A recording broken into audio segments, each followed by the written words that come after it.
Hello everyone and welcome to my channel. I am on here. I don't really know what I'm going to talk about.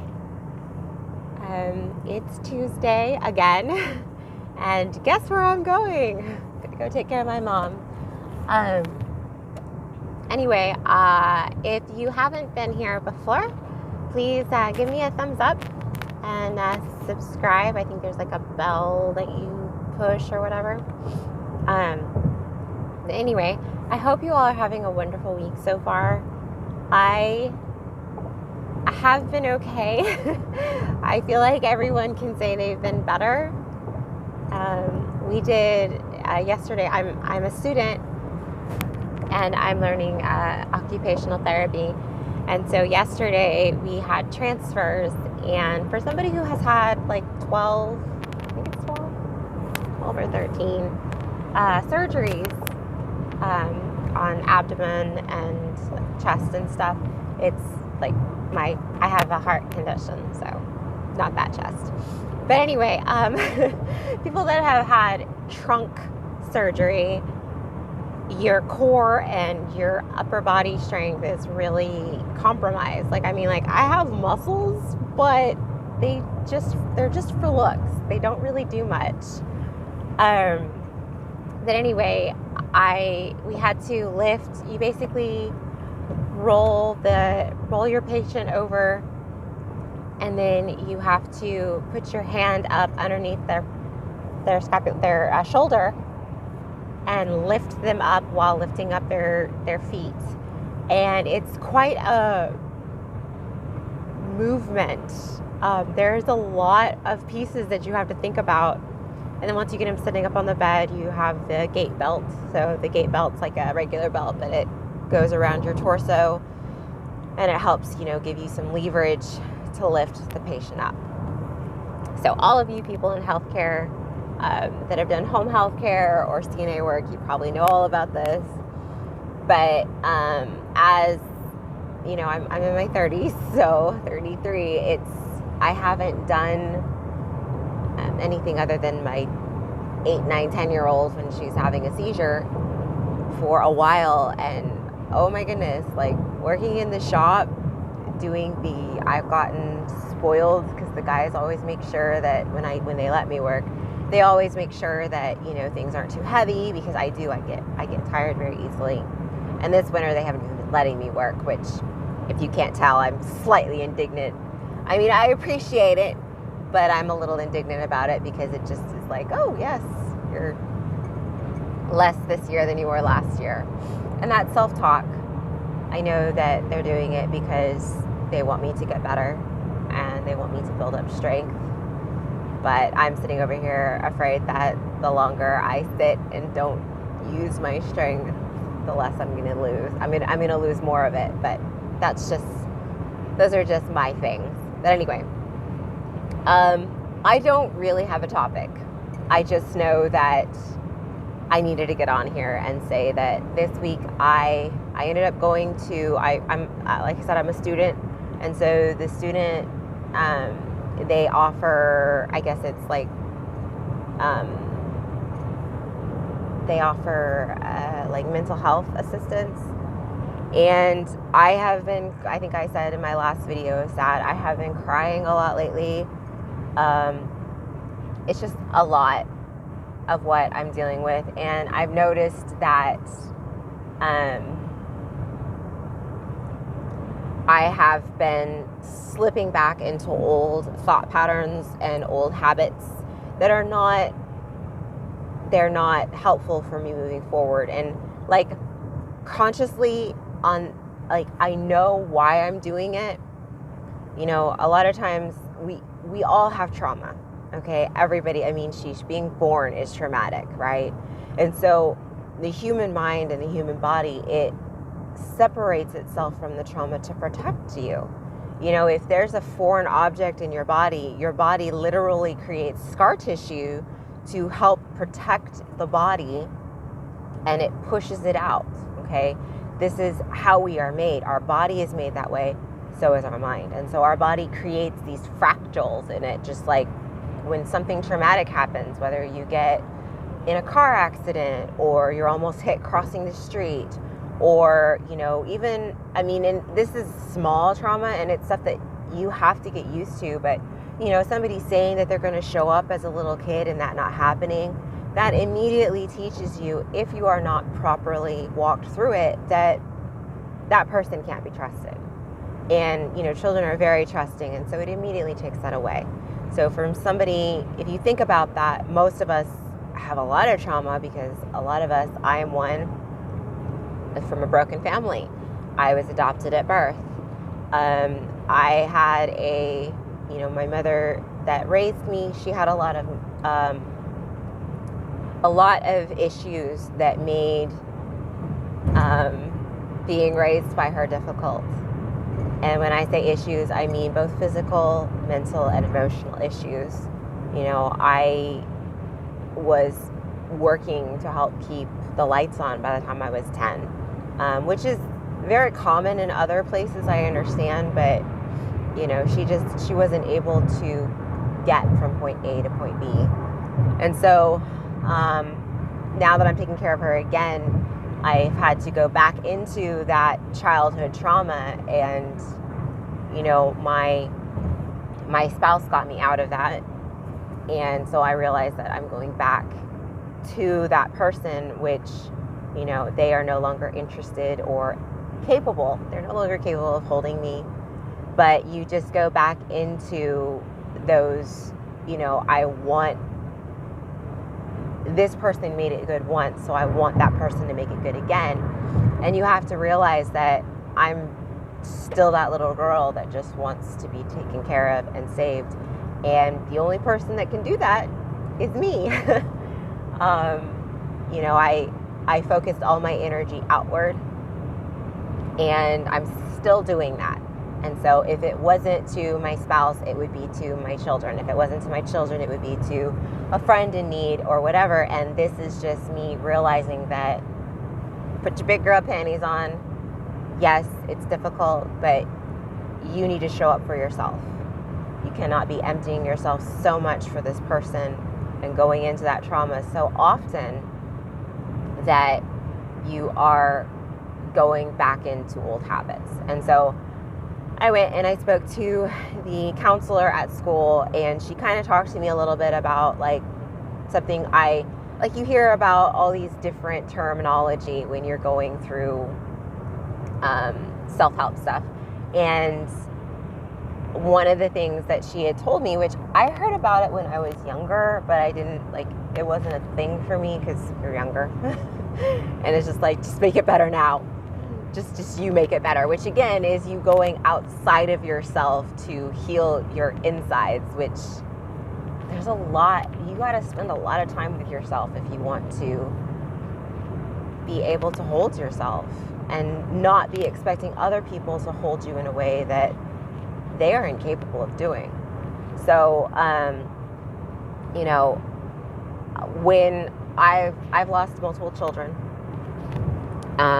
stillbirth, miscarriages, ectopic pregnancies,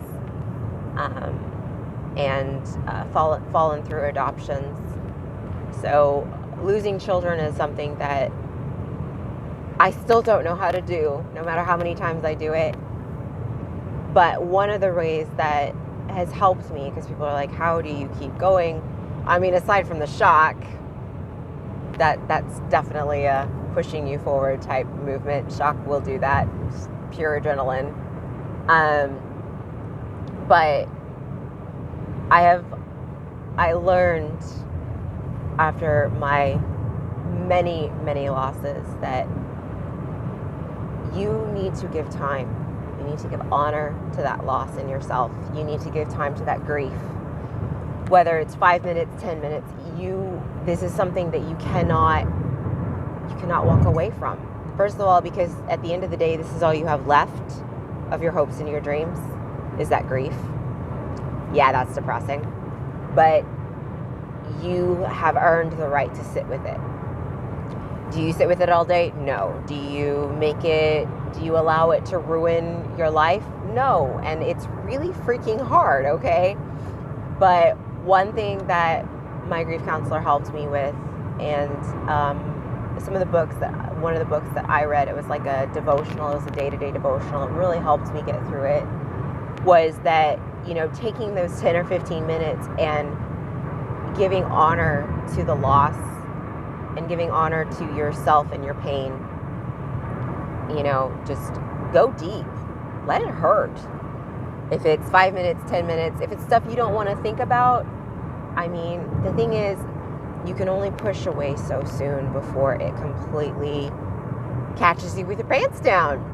And nobody wants to be in a room full of people and all of a sudden start crying for no reason or feel overwhelmed for no reason. And that happens. And you think, oh, well, I'm getting sick or whatever. No, sweetheart, those are those emotional farts. They just happen. And if you don't allow them to happen when they need to happen, they will find a way to sneak out. So, anyway, I have really had to take time for that. And it's frustrating because I'm a perfectionist. I'm a busy girl. I like to do stuff. I like to feel like I can just go. And,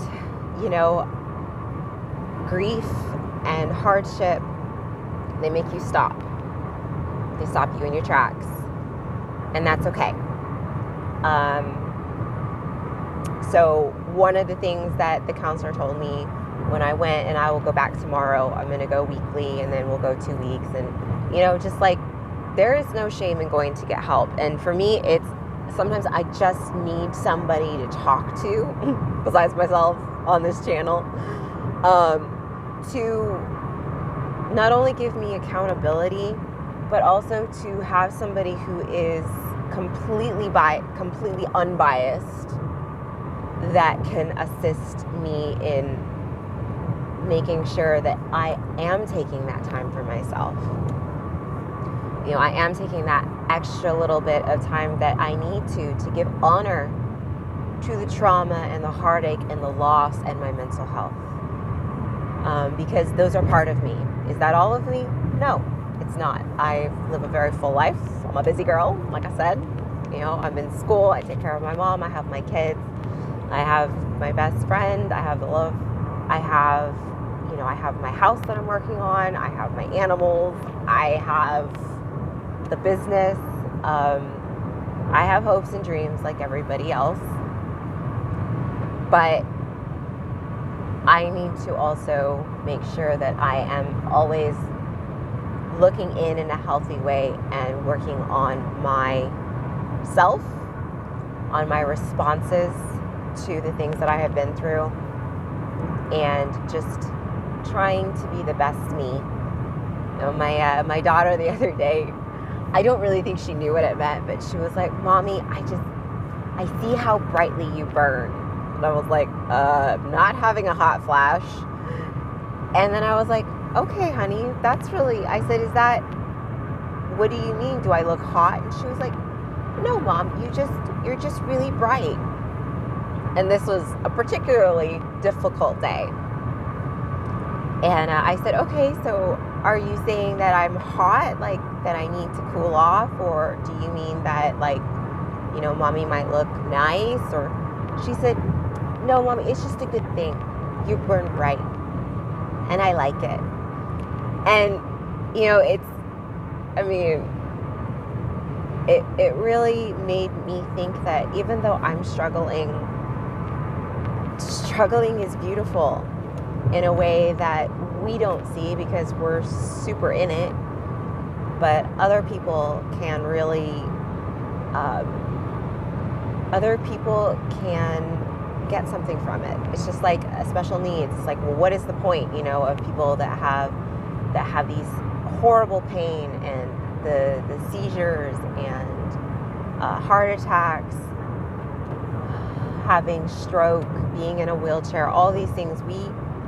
We as healthy individuals, I should say you as healthy individuals, you look at that and it's like, what is the purpose of that? It's those people are in constant pain, but they do deserve a full life. They can have quality of life. And they are there for us to remember, for the people that are healthy and have that have their health, to remember what a gift their health is and what a gift it is to be able to do this. But it also allows you to have, your heroes that have to struggle. So anyway, but one of the things that, going back around here, one of the things that I was meaning to say with trauma is that when you have trauma, you have your right brain and your left brain. I literally don't remember which is the thinking part and which is the feeling part.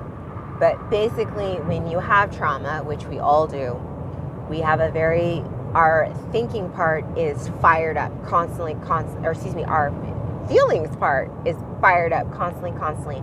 So when we are put back in a position where the trauma was happened, our ability to reason and think clearly and make wise decisions and to act appropriately is like asleep. It's taking a nap, because trauma brain, whichever side it is reacting, and it is firing hard and fast, and we just want to make it go away. We want to make it better now, and there's that adrenaline that speeds up, and it's just like the fight or flight. We got to get out of it. And so we go to things that will help us quickly on the outside of us instead of things on the inside of us, or reaching out for help. We react and we're like, well, why did I do that? Why am I doing this? Like, I keep doing the same thing. And it's just like, it's, until you go in and you give your brain a hug, give that trauma a hug. Because the thing is it doesn't go away until we see it. It keeps popping its little head up everywhere. All of the things that happen to us. And it might be that, we crossed the street and a car almost hit us, and now we have this fear. You need to hold that person that was afraid. Because the you that keeps walking across the street is the BA person that isn't going to let anything happen to them, and I'm okay, and this isn't a lingering thing. But there's still a part of you on the other side of that street that is hurting and that needs to be recognized and brought back. So anyway, that is what I've been doing, is making sure that I'm taking time. It doesn't look pretty, but I make sure that either if it's when I'm taking my walk or if it's throughout the day, just making sure that I have a little bit of time to acknowledge that part of my brain that is struggling, to acknowledge that part of myself that has been hurt or, been unheard or felt less than. If you have felt like you couldn't do it right, if you have felt that you have failed yourself, or that you haven't been heard, that you've been missed, that somebody didn't see you, all of those things hurt. And all of those things our alpha self tries to protect. But at the end of the day, those feelings, those thoughts, those triggers, they're still there, and they need a hug.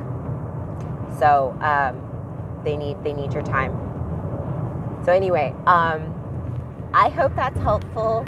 I am going to go and take care of my mom, and I'm going to make sure that I keep, myself in mind when I'm doing that, and not using substances like caffeine, which I totally have coffee,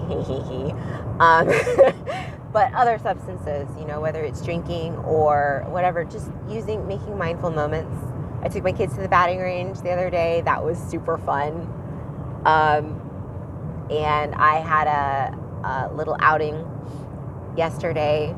So that was something that I did for myself. So just making sure that you sandwich mindful moments into the hard things, and also sandwich, your self-talk and your self-time in your daily life. Anyway, I hope you all have a fantastic day and a great week. And I will see you all next time. Bye.